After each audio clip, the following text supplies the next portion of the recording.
وہ بگان، اچات، مندوری، ڈاٹ کمر کے لوگوں کا رہا ہے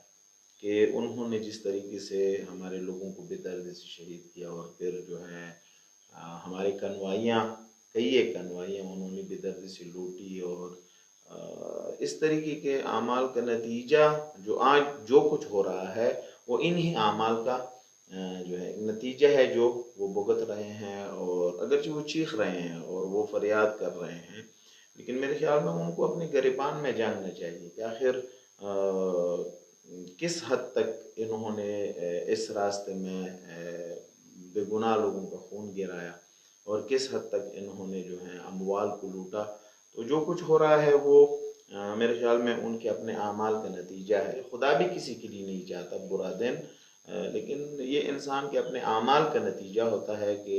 برے اعمال کے نتائج ہی برے ہوتے ہیں۔ کلی اب بات ہوتی ہے کہ آیا شرپسندوں کے ساتھ بے گناہ لوگوں کو بھی سزا دی جائیں، یہ تو غلط ہے۔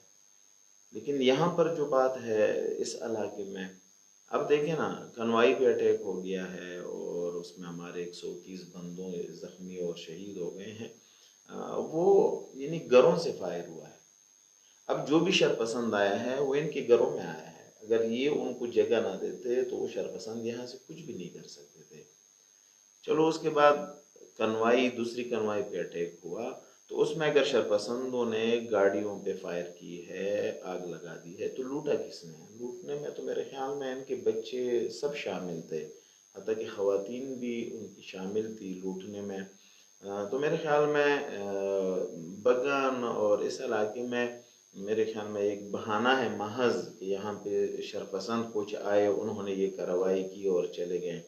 تو سوال یہی بنتا ہے کہ اگر کوئی کچھ شرپسند آئے تو شرپسندوں کو کیوں موقع دیا گیا؟ اگر پھر شرپسندوں نے ایک کام کیا